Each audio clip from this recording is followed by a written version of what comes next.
माला के दाने अलग अलग है लेकिन धागा तो एक ही है। दिखने में सब अलग अलग है पर सबका मालिक तो एक है। એટલે કે માળામાં આપણને અલગ અલગ દાણાઓ દેખાય છે, જેમ કે ગ્રહો, તારાઓ, સૂર્ય અને જીવો અને સંપૂર્ણ જગતમાં જે સજીવ અને નિર્જીવ બધા આપણને જુદા જુદા દેખાય છે, પરંતુ માળાને જે જોડનાર એક જે દોરો છે તે ઈશ્વર તો એક જ છે એમ ભગવાન શ્રી કૃષ્ણએ ગીતાના 7મા અધ્યાયમાં કહ્યું છે કે સંપૂર્ણ જગતમાં સર્જન કરનાર પણ હું છું અને પ્રલય લાવનાર પણ હું જ છું।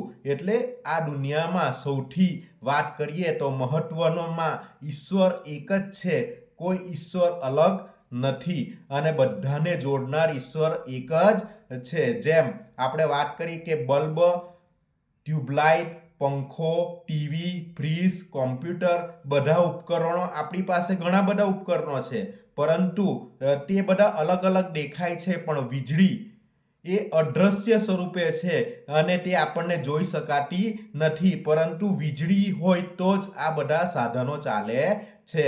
જેમ ફેસબુક, ઇન્સ્ટાગ્રામ અને યુટ્યુબ અને જુદા જુદી વેબસાઇટ એ બધી એક ઇન્ટરનેટ દ્વારા જ ચાલે છે। જો ઇન્ટરનેટ બંધ થઈ જાય તો આનું કોઈ અસ્તિત્વ જ નથી। તે જ રીતે પૃથ્વી, મંગળ ગ્રહ, ગુરુનો ગ્રહ, ઉપગ્રહો અને ઘણા બધા આજુબાજુ બ્રહ્માંડના ઘણા બધા તારાઓ રહેલા છે, પરંતુ આ તારાઓનું સર્જન કરનાર ફક્ત એક ઈશ્વર જ છે।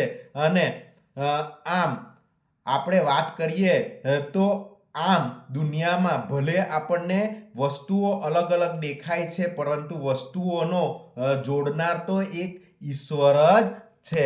આમ કહેવાયું છે કે ઈશ્વર એક જ છે, સબકા માલિક એક છે। જો મારી વાત ગમે તો લાઈક કરો, કોમેન્ટ કરો અને સબસ્ક્રાઇબ કરો અને ફોલો કરો।